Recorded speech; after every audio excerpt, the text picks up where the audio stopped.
ಕನಕದಾಸರ ಪರಿಚಯ ಯಾರಿಗಿಲ್ಲ? ಪುರಂದರದಾಸರು, ಕನಕದಾಸರು ಅಂದರೆ ಪ್ರತಿ ಮನೆ ಜನಕ್ಕೂ ಇದು ಜನಜನಿತ. ಆದರೆ ಇವತ್ತು ಅವರ ಜಯಂತಿ ಇರೋದ್ರಿಂದ ನಾನು ಒಂದೆರಡು ಮಾತುಗಳನ್ನು ಸಂಕ್ಷಿಪ್ತವಾಗಿ ಆಡೋದಕ್ಕೆ ಇಷ್ಟಪಡ್ತೀನಿ. ಕನಕದಾಸರು ಹಾವೇರಿ ಜಿಲ್ಲೆಯ ಶಿಗ್ಗಾವಿ ತಾಲೂಕಿನ ಬಾಡ ಗ್ರಾಮದಲ್ಲಿ 1509ರಲ್ಲಿ ಹಿಂದೂ ಕುರುಬ ನಾಯಕ ಜನಾಂಗದಲ್ಲಿ ಬಚ್ಚಮ್ಮ ಮತ್ತು ಬೀರಪ್ಪ ನಾಯಕ ದಂಪತಿಗಳಿಗೆ ಜನಿಸ್ತಾರೆ. ಕನಕದಾಸರು ಒಂದು ಜಾತಿಗೆ ಸೀಮಿತರಾದವರಲ್ಲ, ಎಲ್ಲ ಜಾತಿಗಳಿಗೂ ಬೇಕಾದವರು ಇವರು. 15-16ನೇ ಶತಮಾನದಲ್ಲೇನೆ ಜಾತಿ ವ್ಯವಸ್ಥೆಯ ಬಗ್ಗೆ ಸಮರ ಸಾರಿದ ಭಕ್ತ ಅಂದರೆ ತಪ್ಪಾಗಲಾರದು. ದಾಸ ಸಾಹಿತ್ಯಕ್ಕೆ ವೈಶಿಷ್ಟ್ಯಪೂರ್ಣವಾದ ಮೆರುಗನ್ನು ತಂದಿತ್ತ ಪಾಂಡಿತ್ಯಪೂರ್ಣ ಕವಿ ಕನಕದಾಸರು. ಸಹಜ ಬದುಕಿನಿಂದ ಕೀರ್ತಿಕಾರರಾಗಿ, ತತ್ವಜ್ಞಾನಿಗಳಾಗಿ, ಸಂತರಾಗಿ, ದಾರ್ಶನಿಕರಾಗಿ ಕನ್ನಡ ನಾಡಿನ ಸಂಸ್ಕೃತಿಗೆ, ಸಂಗೀತದ ಸಿದ್ಧಾಂತಗಳಿಗೆ ಕಾಣಿಕೆ ಇತ್ತವರು ಇವರು. ಕನಕದಾಸರು ಮತ್ತು ಪುರಂದರದಾಸರನ್ನ ಕರ್ನಾಟಕದ ಅಶ್ವಿನಿ ದೇವತೆಗಳು ಅಂತನ್ಬಿಟ್ಟು ಬಣ್ಣಿಸಲಾಗಿದೆ. ಕನಕದಾಸರು ಹಿಂದೆ ದಂಡಿನಲ್ಲಿ ಕೆಲಸ ಮಾಡ್ತಾ ಇದ್ರು, ಅಲ್ಲಿ ದಂಡನಾಯಕರಾಗಿದ್ರು. ಯುದ್ಧವೊಂದರಲ್ಲಿ ಸೋತ ಅವರಿಗೆ ಉಪರತಿ ವೈರಾಗ್ಯ ಉಂಟಾಗ್ಬಿಟ್ಟು ಹರಿದಾಸರಾದರು ಅಂತ ತಿಳಿದು ಬರುತ್ತೆ. ಹರಿದಾಸರಾಗುವುದು ಅಷ್ಟು ಸುಲಭವೇ? ಅದಕ್ಕೆ ದಾರ್ಶನಿಕರು, ಸಂತರು, ಜ್ಞಾನಿಗಳ ಸಹವಾಸ ಬೇಕು. ಅಂತಹ ಸಹವಾಸ ಸಿಕ್ಕಿದ್ದವರಿಗೆ ವ್ಯಾಸರಾಯರಲ್ಲಿ. ಅನಂತರ ಅವರು ದಾಸರಾದರು ಅಂತನ್ಬಿಟ್ಟು ನಮಗೆ ತಿಳಿದು ಬರುತ್ತೆ.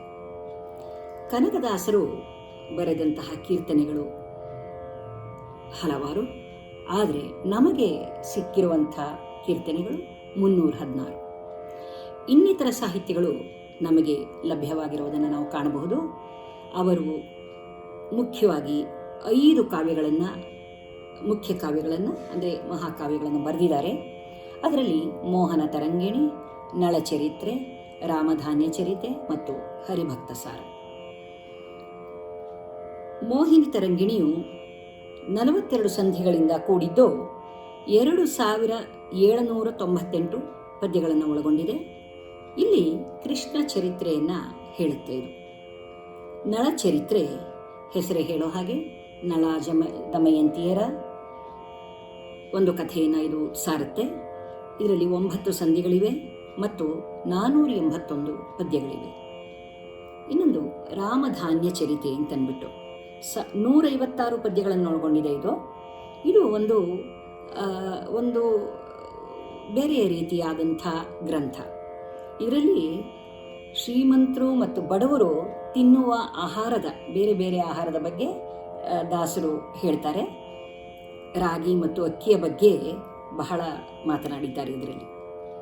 ಹರಿಭಕ್ತ ಸಾರ 110 ಪದ್ಯಗಳನ್ನು ಒಳಗೊಂಡಿರುವಂತಹ ಗ್ರಂಥ ಇದು. ಇದನ್ನು ಭಾಮಿನಿ ಷಟ್ಪದಿಯಲ್ಲಿ ಸರಳಗನ್ನಡದಲ್ಲಿ ರಚಿತವಾಗಿದೆ. ಈ ಗ್ರಂಥ ಕನ್ನಡದ ಭಗವದ್ಗೀತೆ ಅಂತಿದೆ. ಇದನ್ನು ಕನ್ನಡದ ಭಗವದ್ಗೀತೆ ಅಂತ ಕೂಡ ಕರೀತಾರೆ. ಒಟ್ಟಿನಲ್ಲಿ ಕನಕದಾಸರ ಎಲ್ಲ ಕಾವ್ಯಗಳು ಕವಿ ಸಹಜವಾದ ವರ್ಣನೆಗಳಿಂದಲೂ ಹಾಗೂ ಉಪಮೆಗಳಿಂದಲೂ ಕೂಡ ಶ್ರೀಮಂತವಾಗಿದೆ. ಅವರ ಕಾವ್ಯ ಕೌಶಲಕ್ಕೆ ಎಲ್ಲರೂ ಬೆರಗಾಗುವಂತೆ ಮಾಡಿದೆ ಅಂದರೆ ಇದು ಉತ್ಪ್ರೇಕ್ಷೆ ಏನಿಲ್ಲ. ಇವಿಷ್ಟು ಕನಕದಾಸರ ಅವರ ಒಂದು ಸಾಹಿತ್ಯದ ಮತ್ತು ಅವರ ಜೀವನದ ಬಗ್ಗೆ ಒಂದು ಪಕ್ಷಿ ನೋಟ. ಈಗ ಅವರು ಬರೆದಂತಹ ಕೆಲವು ಹಾಡುಗಳನ್ನು ನಾನು ಹಾಗೆ ಗುಣಗುಣಿಸ್ತೀನಿ. ಅನಂತರ ಅದನ್ನು ಕೇಳಿದ ನಂತರ ತಾವೆಲ್ಲರೂ ನಿರ್ಗಮನಿಸಬಹುದು. ಧನ್ಯವಾದಗಳು.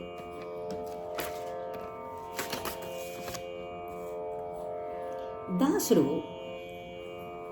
ಎಲ್ಲ ದಾಸರು ಸಹ ಸಮಾಜ ಸುಧಾರಕರವರು. ಒಂದು ಸಮಾಜ ಸುಧಾರಣೆಗೆ ಬರೆದಂತಹ ಕೆಲವು ಹಾಡುಗಳು. ಆಮೇಲೆ ಅಯ್ಯೋ, ನಾನು ಸಮಾಜ ಸುಧಾರಣೆ ಮಾಡಬೇಕು ಅಂತಂದರೆ ನನ್ನನ್ನು ತಪ್ಪು ಅರ್ಥ ಮಾಡ್ಕೊಂಡ್ಬಿಟ್ಟಿದ್ದಾರಲ್ಲಪ್ಪ, ದೇವರೇ ನೀನಾದರೂ ನನ್ನನ್ನು ಅರ್ಥ ಮಾಡ್ಕೋ ಅಂತನ್ಬಿಟ್ಟು ಹೇಳುವಂಥ ಪದಗಳು.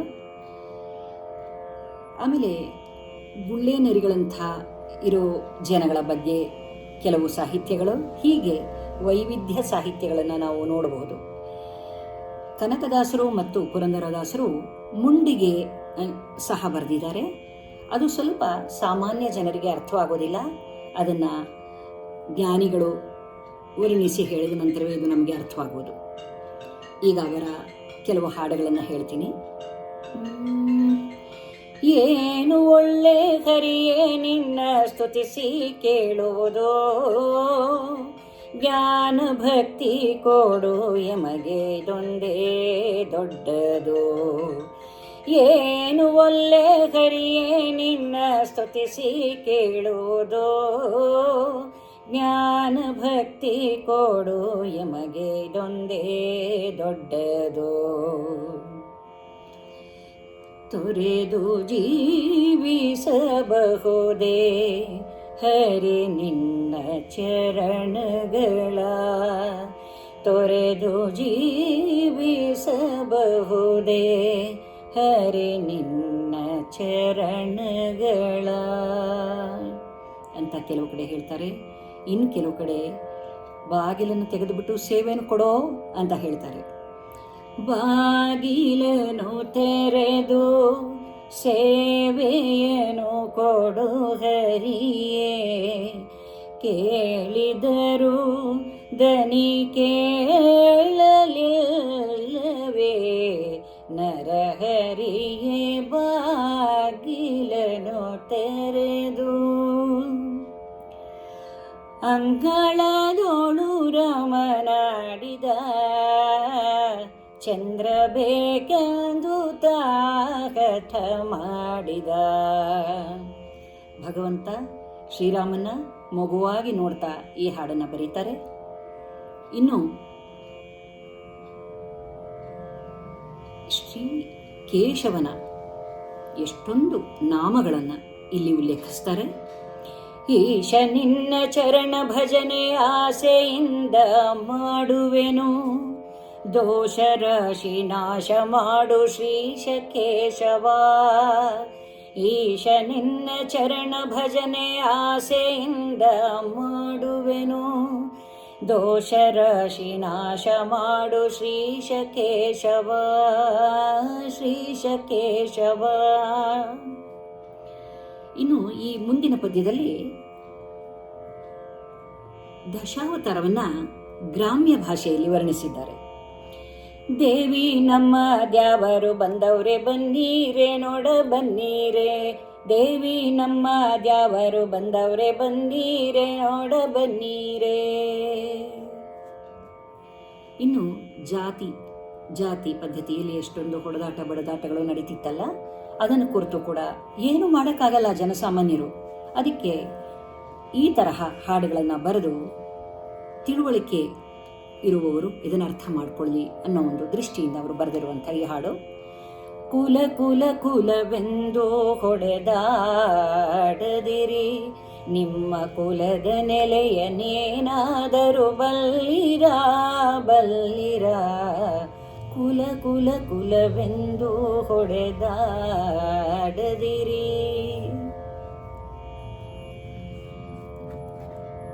ಆಮೇಲೆ ಆ ಭಗವಂತನಲ್ಲಿ ನಾನು ನಿನ್ನ ದಾಸನಾಗಬೇಕು, ಅವಿರತವಾಗಿ ನಿನ್ನ ಸೇವೆ ಮಾಡಬೇಕು ಅಂತ ಕೇಳ್ಕೊಳ್ತಾರೆ. ದಾಸನಾಗಬೇಕು ಸದಾ ಶಿವನ, ದಾಸನಾಗಬೇಕು,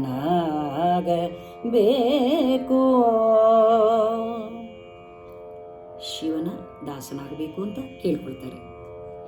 ಇನ್ನು ಕೆಲವು ಕಡೆ ಬಂದೇವಯ್ಯ ಗೋವಿಂದ ಶೆಟ್ಟಿ, ಬಂದೇವಯ್ಯ ಗೋವಿಂದ ಶೆಟ್ಟಿ, ನಿಮ್ಮ ಹರಿವಾಣ ತೀರ್ಥ ಪ್ರಸಾದ ಉಂಟೆನಲಾಗಿ, ಬಂದೇವಯ್ಯ ಗೋವಿಂದ ಶೆಟ್ಟಿ.